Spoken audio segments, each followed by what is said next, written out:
Interested in learning about wine, but not sure where to start? You're in the right place. Welcome to the Cork Fizz Guide to Wine podcast. I'm your host, Haley Bowman, and I'm so glad you're here. I'm a wine enthusiast turned wine educator and founder of the Seattle-based wine tasting business, Cork Fizz. It is my goal to build your confidence in wine by making it approachable and lots of fun. You can expect to learn everything from how to describe your favorite wine to what to pair with dinner tonight, and so much more. Whether you're a casual wine sipper or a total cork dork like myself, this podcast is for you. So grab yourself a glass and let's dive in.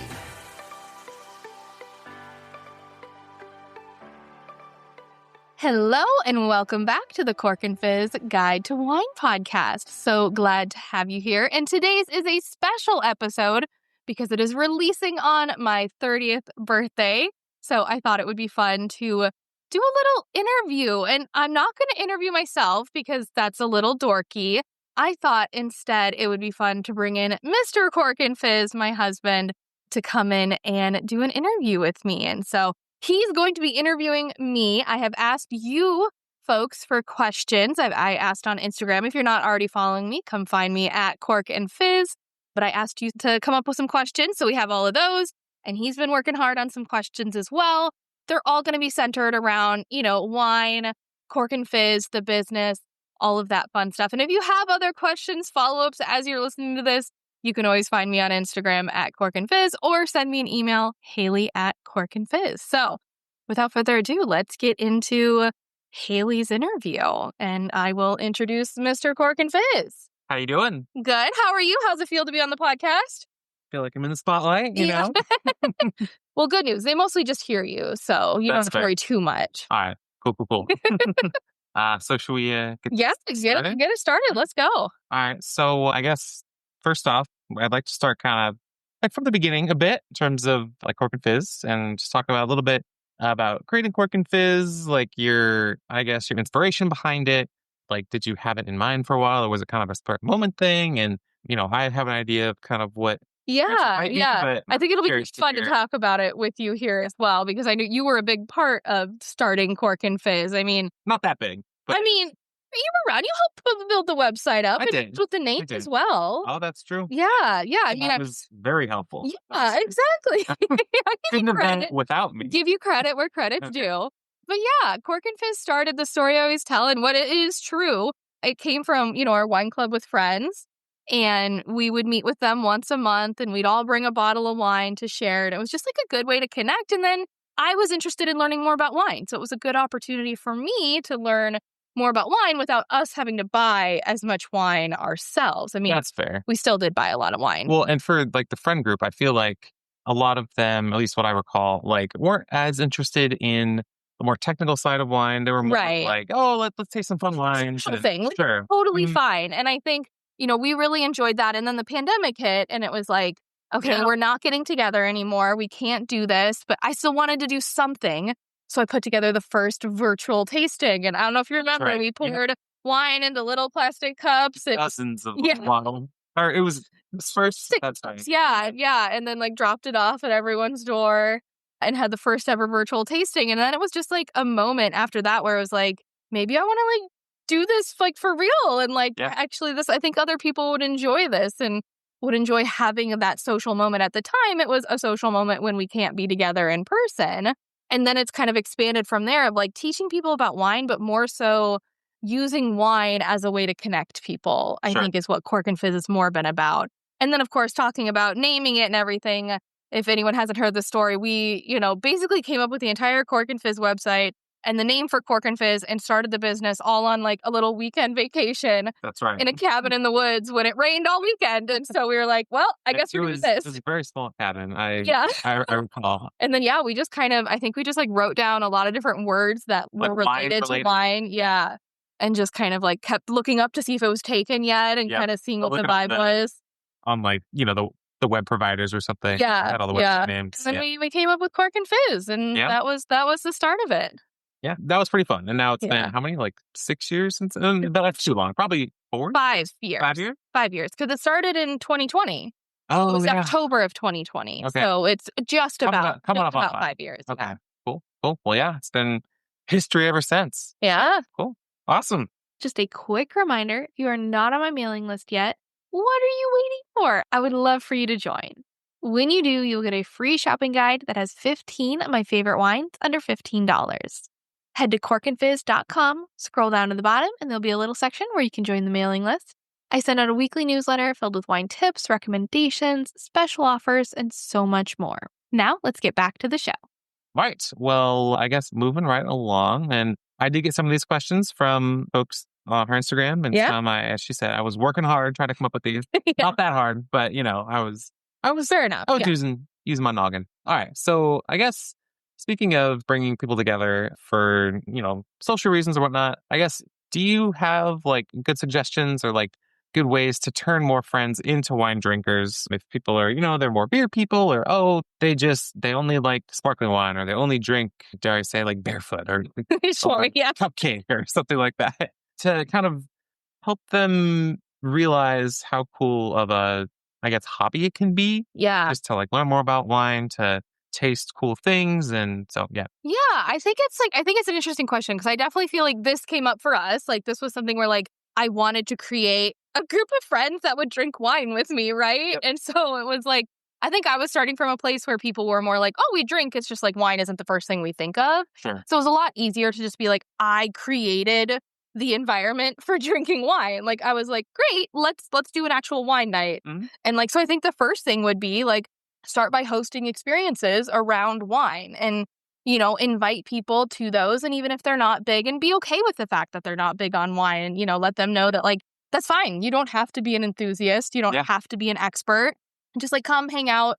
It's for fun. We'll learn a little bit about it, and as you go, and recognize that like, also some people just may never like it, and that's totally okay, you know, and especially if some people just don't drink, that's like a big one I stay away from of like, if you don't drink, I'm not going to force you to drink. Sure. I'm going to invite you to my get-togethers and things like that. But, obviously that's not something you have to do. But like, I think a great example is my parents. We were just talking about this.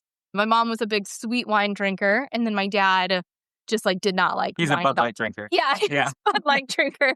And like, even like having him smell a wine sometimes, he would just like gag after having, smelling it or something. He'd be all dramatic about it. He has a very delicate sense of smell. Yeah. And now they go to like wineries all the time. He loves going to the wineries and he's actually trying some of the drier wines. That's the most surprising that I'm drinking. So I think it's like, I guess when I look at that and how did that happen was like, again, it's because, he enjoyed the winery experience. He liked that social aspect of it. Yeah. And I think some of our friends are also, like, I know some of our friends, they might not be as enthusiastic about wine as you are. I think very few people I know are. Sure. But it does seem like they've become like, even like they just enjoy hanging out. They enjoy, they like enjoy like being along for the ride. Right. And like sometimes like, I feel like that too, like when we're at like, various tastings or going to wineries, but like it's really fun. And like I learn stuff all the time. So, okay. And then I think as like the person who is the wine enthusiast or the wine dork, like, don't get self-conscious about being that person. Like, be totally fine with dorking out around other people when it comes to wine. And, like, I think it's contagious. And then also, like, people, like, I think they realize your passion for it, right? And so they're not judging you for it. And even if they're not at that same level, like, don't be afraid to dork out and, like, find it super fun and do the extra research and it, and all of that, even if not everybody else is. Oh, yeah. And, like, speaking of, like, contagious, I feel like whenever we talk about like, like what scents do you get or like what's on Oh, this? sure. Like, the aromas. It's hard to get that started, but then once it does, I feel like people are like, oh, I get that too. Or, I actually get, peach or something instead of lavender. I don't know. Those probably are very different. But okay, cool. All right. Well, moving along, I guess talking more about like having you give us some suggestions. You started your business kind of pretty much by yourself and you kind of, I feel like don't have a business background. You didn't really have like a social presence background either. Like you started Cork Fizz from pretty much nothing. So like, what would you recommend as like helpful skills to have or skills to practice when starting a business, getting into like wine education or just being in more like the social side of like wine drinking and sharing? Sure. Yeah. I mean, I think on the business side, like I think a lot of it even when you said like you did this by yourself, like, yes, like all of it. But at the same time, I definitely reached out for help like almost immediately. Like, Yeah. I think within the first couple months, maybe not, maybe within the first year, I started working with a business coach and I've worked with multiple business coaches. On social media, I started following people who were more so social media experts and marketing experts. And, I think there's a lot to be said about like, you don't have to necessarily go to college for something to learn about it. There's a lot of opportunities to learn. So I think like that, being open to learning those things and just like, you don't have to overdo it. You don't have to do it all at once. I think, Sure. I gathered these skills along the way. And so like the things I didn't know, like, when it did come to business and it came to like creating your offers and your services, I had kind of an idea of what I wanted to do with the virtual tastings, but it changed a lot. I mean, it started with like, I was hoping I could do virtual tastings and send people little bottles of wine. That's right. Turns out that's super illegal and there's no option to do that. It's mainly like across state lines that it's Even in Washington, like, you can't, you just like ability to like pour the wine into a little bottle and then resell it is just like, there's no liquor license that like it's exists. a gray area. Yeah. And Which so is like a hands-off area. Yeah. So I was like, I knew I didn't want to do, right. So like my offer kind of changed and then as Cork and Fizz changed, I kept changing. And even now, like the offerings that I have, I still do private events, but I have a virtual tasting club and I do the podcast, obviously. And I'm starting offering ads on the podcast and like selling like the tasting kits. Like, I think it's just changed over time. And I've learned from marketing experts and business experts and built all that up. And I think the one thing that like did come naturally to me that helped out really well was like the organization and the thinking of like what needed to get done in order to like achieve what I wanted to do. Yes, you're like type A, like mentality. Yeah. And so like what works and like figuring out what works for you. So like what works for me, I'm looking at my wall right now and it's like I have these giant calendars. There's only 2 up right now. There's only 2. There's usually 4. I usually think about like 4 months at a time. And then I put my to-dos on the calendar because it helped me to think about when was something going to happen? When did I need to get stuff done by? When did I have personal events going on that would get in the way? And it just helped to like visualize all of it. So I think like finding the way that works for you in terms of like the organization and the planning and how to do that. And then being open to learning and like looking at all of those learning channels. Cool. Yeah. And I feel like being able to like pivot quickly, I feel like is also you did that quite a bit. I feel like early on, like trying to figure out like what worked, what didn't. And I think that was a lot of what your business coach definitely. as well. So, and I think too, something I learned along the way as well was like trusting in your business and your offers. I think there's a lot of this feeling of like, I need to sell, like I need to convince people to buy my thing, and it's like, no, not necessarily. Like when you want to buy something, do you feel convinced that you needed to buy it? That's true. Usually not. Usually it was something that happened and you're like, oh, I would like this, or I need this, or this sounds great. Like, like there was something more of like, it provided something that you needed or you wanted. And you just got to trust that your business is doing that. And definitely like look into it at times if you're not making sales. But I think that was something I had to let go of a lot of was like, you don't need to force it. Just trust it. Yeah. Cool. Awesome. Well, I guess talking about a different side of your business and this podcast. So in terms of Cork and Fizz lifespan, it's relatively new. It's like 2 years old. Yeah. And you've been doing it for the past 2 years, I guess. Talking about like challenges with just creating the podcast, with coming up with ideas and finding people to host and finding the time to like record and edit and, post to everything. Cause I know it sounds like it's quite involved. I've never done it. I'm not a big podcast person, but I know that, you've done quite a bit of learning and growing in that area. So can you just kind of talk a little bit about that? Yeah. Well, I think what's interesting, I don't know if people know this, is when I went to start this podcast, I was actually going to start it co-hosted with another wine expert. That's right. And because I just felt very nervous going into it by myself. And like, of course, like, again, no idea what I was doing. And so I was going to do it with somebody else. And then, stuff came up on her end. And, she's like, it just doesn't, it's not going to work for me, which, is totally going to happen. And so it was like, oh, crap. Does this mean that we're not going to do a podcast? But I was so sold on that I really wanted to do this. And I felt like this would be a great asset to the Cork and Fizz world. And it'd be a great way for me to connect with people over wine and get to share. So I kind of just took the plunge. I found a podcast manager. She helped me with the whole launch. Liz, you're amazing. She's the one that edits all these podcasts. and help me like figure out how do you launch a podcast? Because it is much more than just you talk into a mic and then you put it out there and then people just magically start listening to it, right? Like you have to do a lot of planning and there is marketing when it comes to, your podcast. Even if your podcast isn't making money, Sure. You still have to think about, yeah, exactly. Sure. And then trying to think like, okay, how much do I want to do all interviews? Do I want to do, solo? Like I think at the time I did think people would want to listen to solo episodes. I guess I was nervous about that. I have since learned that is wrong, but I still wanted to do interview episodes. So I decided on like kind of a mix of those. And even then I pivoted. I was doing like 2 solo episodes and 1 interview, but the interview was always twice as long as the solo episodes because I talk a lot and I would get other people to talk a lot. Sure. So I realized, you know what? Let's make things easier for myself and better for my listeners. Let's break the interviews into 2 episodes. Oh, so they matched better with the timing or like the length of the other episodes. Sure. And I did 1 interview and got 2 episodes out of it, which is great. Because you post you have a new episode every week. Yeah, a weekly podcast. So be able to like get 1 interview and 2 episodes, that was nice. And on that note, how far in advance do you like record? Oh yeah. So that you have stuff ready to roll. When I'm at my best, I would say probably like a month or so in advance, maybe like 4 to 6 weeks in advance, like if I'm at my best. You're always at your best. Yeah, no, that is not the case. When I'm busy, they have to be done at least 2 weeks in advance. So like, for example, we're recording this actually, I think it's only a week and a half before it needs to go out. So they need to be done a week and a half before. You're around a little bit, but yeah. Okay. We're getting close. So like this one won't, be out the next week, but it'll be out the next one. Interview ones I probably try to record even earlier. Sure. Because you never know if someone's going to cancel. Yep. I have been incredibly lucky with the people I've interviewed. I've never had anyone cancel. Never have had anyone, knock on some wood.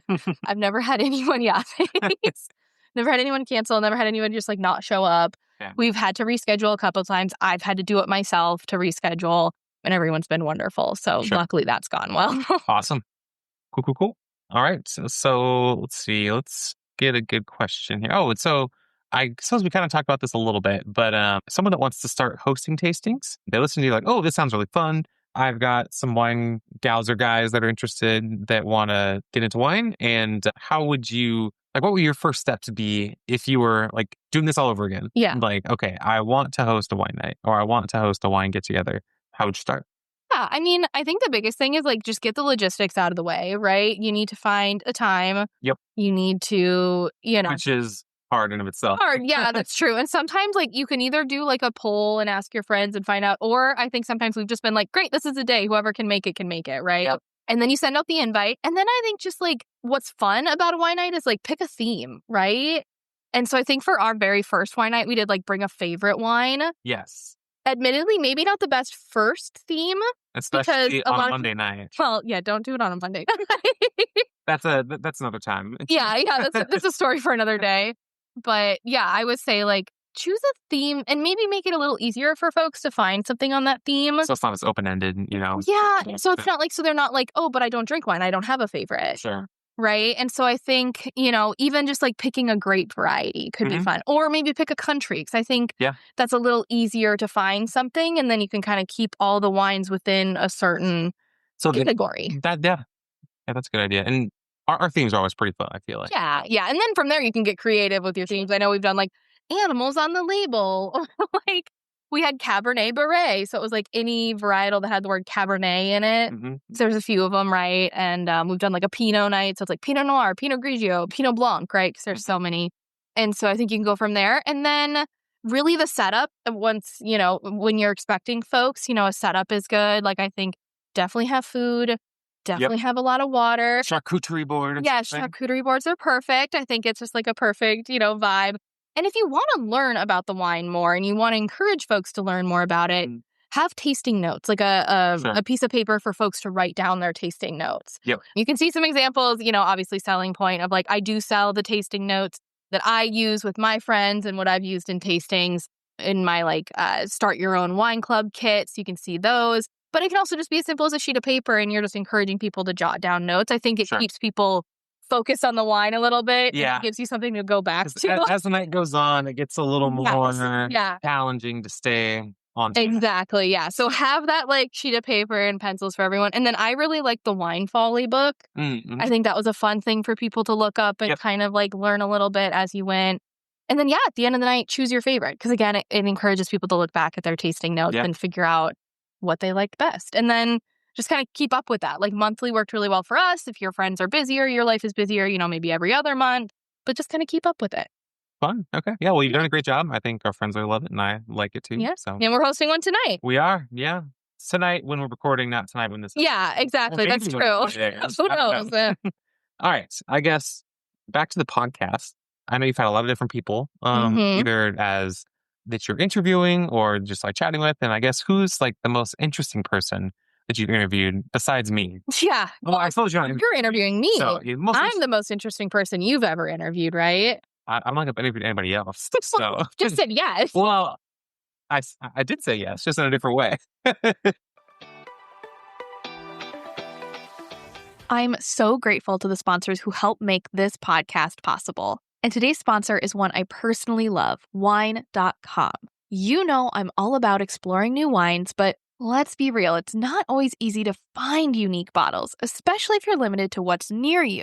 That's why I love shopping on wine.com. They have a huge selection, wines at every price point, user-friendly search features, and real wine experts ready to help you find your next favorite bottle. And here's a special deal just for you as a podcast listener. Get free shipping on orders over $150 at wine.com/corkfizz with promo code CorkFizz. My recommendation? Build a mix of 6 to 12 bottles to try. Some some you've never heard of. Not sure what to pick? Message me. I'd love to help. Or take advantage of the live chat wine experts at wine.com.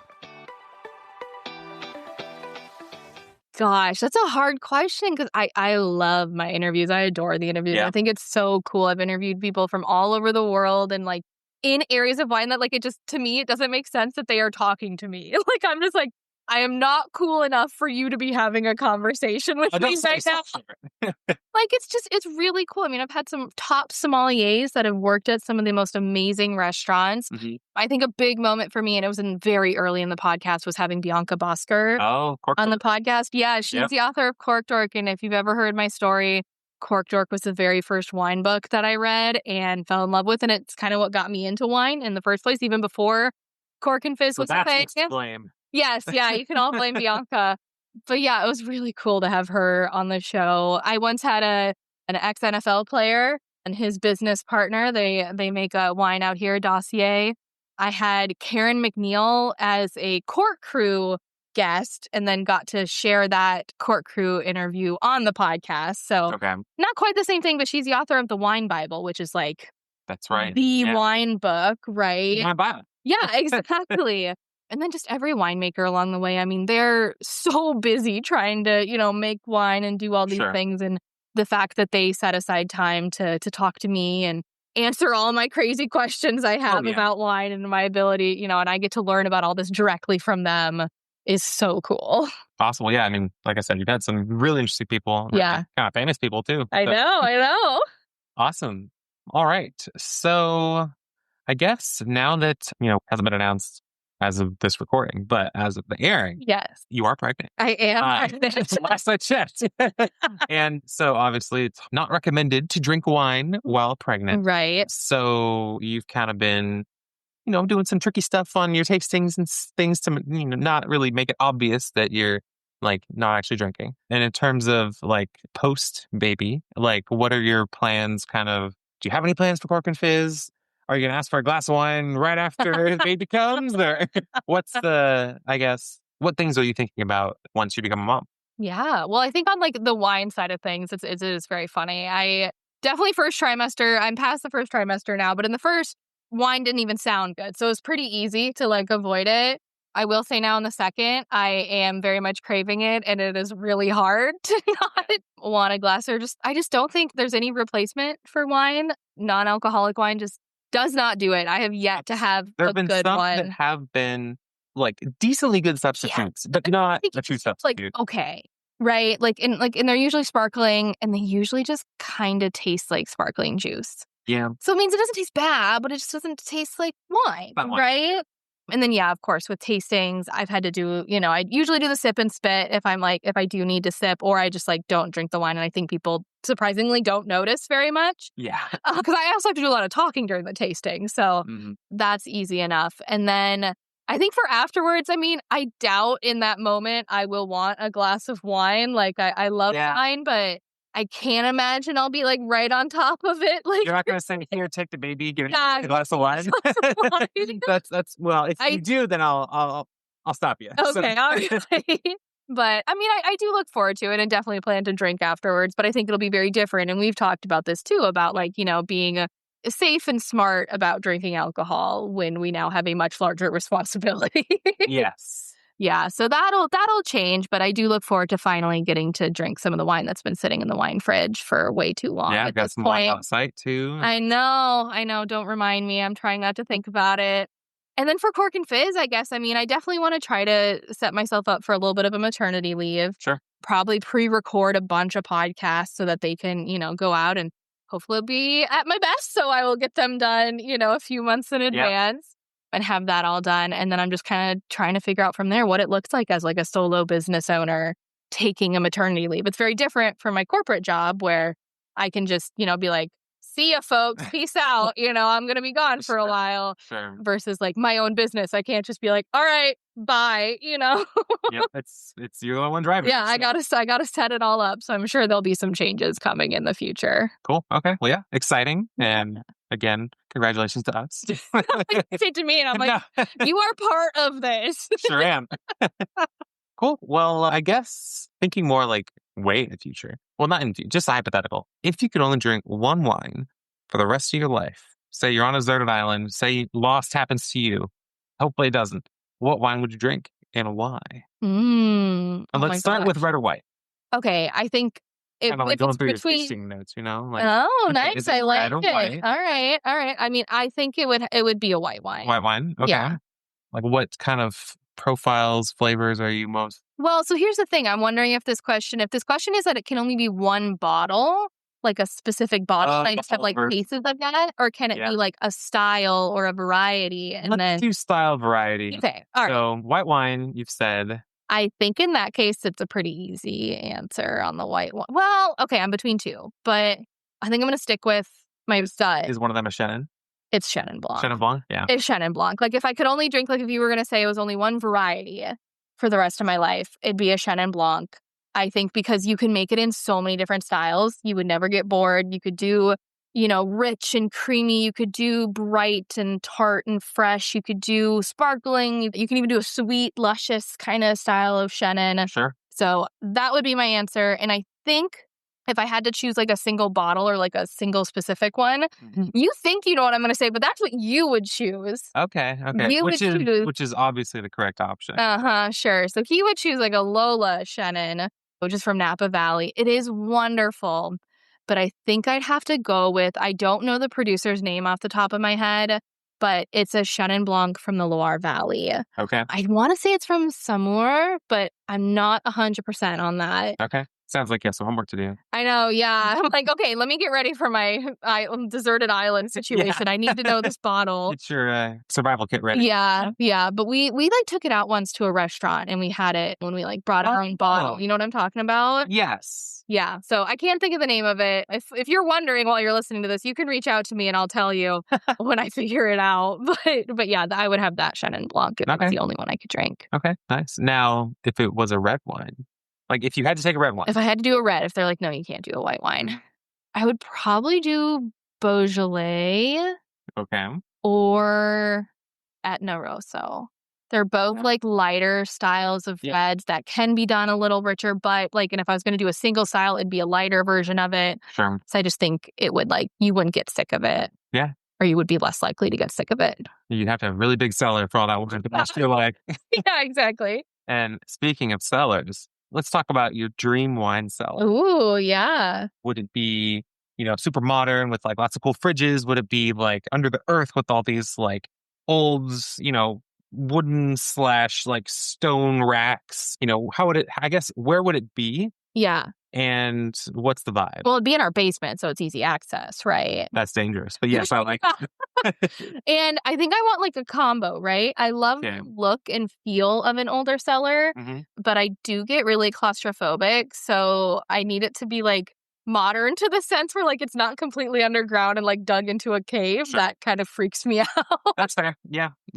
But I would love the sense of like, if it gave the like, it had the barrels and it had the like stone. Like that smell, just like the it's that like smell. like not like musty, but kind of. Yeah, like it smells like fermentation. It smells musty. It smells like the grapes, like Sure. that would be really nice. And yeah, so I think it would look like an old cellar, like, like when we were walking through like the cellars in France or even like in Napa. But like when you looked out the window or when you looked out the door or something, it would be like, just like you're just in the basement. Yeah. That's fair. Okay. Well, I guess we have time for like maybe one or two more questions. Yeah. I guess I'm curious. I didn't prep this one. I just thought of it. Oh, all right. Wow. Off the cuff. Off the cuff. Where would you like to go wine region wise that you have not been to yet? Ooh, it's a good question. I would say because you've been to, been to quite a few places. So many, Italy, yeah. Napa. You've been to Walla Walla, France. We've been to not every region in France, right? A little bit of or Lake Chelan. Yeah. But there's a whole world. So I think like a few on my bucket list would be Okanagan in Canada. Okay, Canada. Yeah, I think that would be fun to go to. After our friends went to New Zealand, I was very ready to go to New Zealand and try those wines. And I've always wanted to go like Chile, Argentina. I just think it's like a totally different culture. Yeah, the diurnal temperatures, the high altitude. I think all of those would be really fun. Actually, you know what? I have a great idea for how to end this episode. Okay. I'm going to get us. I always ask. I have a speed round at the end of all my interviews. Oh, okay. And I realized, you know what? Why don't you ask me the speed round? Because I don't know if I've ever answered all of these questions. So I am going to pull them up. Okay, found the speed round question. So I say that these at the end of every interview. Okay. And the main thing is I call it a speed round because like as the person answering it, I'm not supposed to think too hard about it. Because otherwise there could be like lots of answers. That's fair. That would work. So let's do it. So short answers. Not necessarily short, but just I can't think too hard. All right. Well, that's hard for you. I know you. I know I do. Hard a lot of things. All right. Are you ready? Ready. Okay. What are you drinking right now? Gosh, I've been kind of like creating mocktails for myself. Damn. I did one recently that was like, what was it? It was a Proxy Rosé, which is like a company that does wine alternatives, ginger beer, and it had one other thing in it, and I can't quite remember what it was. A drink or like a It was liquid a drink. I'm wondering if maybe it was the strawberry grapefruit juice that I've been really loving. Yeah, you have or strawberry cranberry juice that I've been enjoying. So maybe it was that with it. And then like add some herbs and stuff. But I just kind of been like creating my own cocktails because honestly, the non-alcoholic wines or even the alternatives just like don't do it on their own. You just like having something a little fun. Yeah. But I did buy some more and I'm going to give them a try because you got to give them a chance. But yeah, so it's mostly been like creating funky mocktails. Okay, nice. All right. Your go-to bottle of wine to bring to like a dinner party or like share with friends, like a nice like crowd pleaser. Yeah. I honestly think our go-to as well is like honestly usually a rosé. Yeah. I think like a good dry rosé. It can go like any time of the year, I feel like. Any food. Like, and if you don't know what's being served, like rosé just ends up working really well. And I think it fits for like, we have a group of like our friends are like, some of them are really big red drinkers. Some primarily drink white. And so I feel like it's like that happy medium. And I feel like we never have rosé in the cellar because we always bring it to things or bring it out when people are over. At least recently. All right. It's nice. And then your favorite wine region that you've visited. Yeah. Don't think. Oh, man. No, I'm trying not to. Burgundy was so cool. Right. Yeah. Burgundy, France. Yeah. It was cool. I mean, you were with me, obviously. I think it was a very fun experience. It was. Yeah. The wine was amazing. Food was great. Yeah. But a close second, Walla Walla. I have lots of amazing memories there from the retreats and even from our trip out there that we did before the retreats. Yeah. That was a fun spot. Favorite wine and food pairing? Ooh, okay. I am a big fan of like sparkling wine and fried food. Like I feel like you could do champagne or cava or cremant. And then honestly, a lot of times I have like chicken nuggets or French fries. And it's not fancy by any means. So I like that a lot. And then it's funny because I don't love oysters at all. Sure. But I love having oysters with like Albariño or another like super sparkling wine. It's like I feel like oysters are just my excuse to like drink wine and have oysters. All right. Yeah. Yeah. To each their own, you know? All right. If you were given $1,000 to spend on wine, you don't have $1,000 to spend on wine. But if you did. But if I was given $1,000. If you did, what wine would you buy? Man, okay, I've asked so many people this question, and then I think about like how I would answer it, and it's so hard. Would you get one bottle? That's the thing, right? Like, do you go for like a super high-end bottle that is just like, super expensive and hard to get, or do you go for like variety? Or do you get 500 bottles of $2 Chuck, that is a choice. Maybe you do that.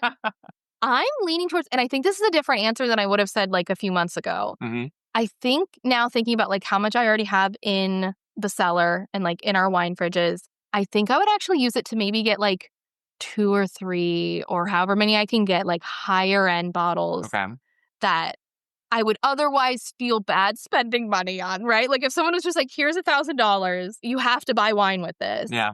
What a shame. I know, right? Sad. I would go, I don't even know, like I'm trying to think of like what prices are like, but like it'd probably be like a high-end Burgundy or the really famous like Chateau Yquem. They have like a sweet Sauterne that is like the most famous wine in the world. I don't know if that would cover it necessarily, so I'd need to look that up. But yeah, I think I'd maybe you can just do the challenge twice and just save the first 1,000. Yeah, there we go. Okay. Just hope someone else will give me $1,000. Yes. But yeah, I think I would actually go for like, and maybe it's just a taste of them somewhere if I could do that. Yeah. But I think it would just to be like, see, like, is it really worth it? Is it? Yeah. Is it worth the hype? Is it worth the price? Yeah. Yeah. I think it'd be fun. What is one wine myth that bugs you the most? Oh, that's a myth. I hate when like there are devices that come out that are like, this will prevent your hangover.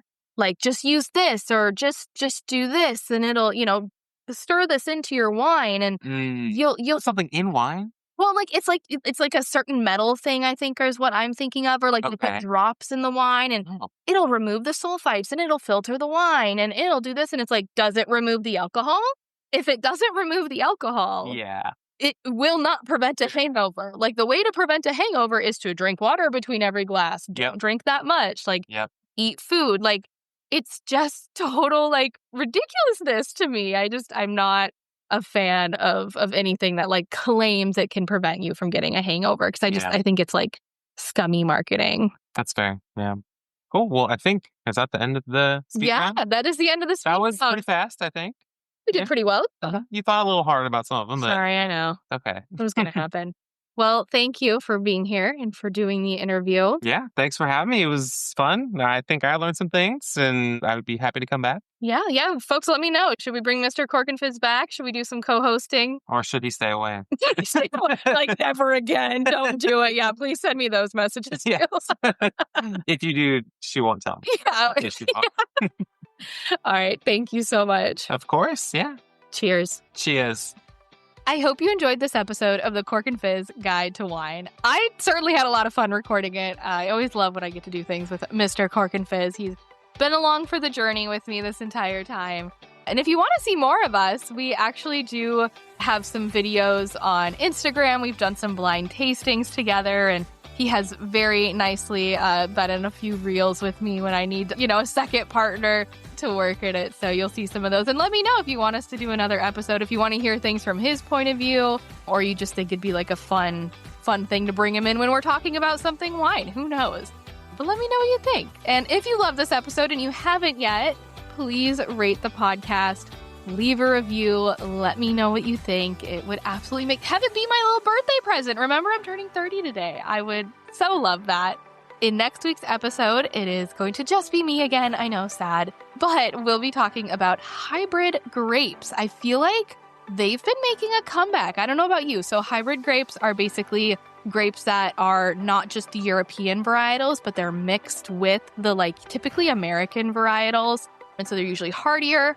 But a lot of times they didn't always make quality wine, but now they are. And they're coming back in with climate change and all these things going on. I feel like they're becoming more and more popular. So we're going to do an episode all about that. Thanks again for listening, and if you want to learn more about wine, come follow me at Cork Fizz on Instagram. And if you're interested in exploring new wines and joining an incredible community of wine lovers, be sure to sign up for my virtual tasting club, The Cork Crew.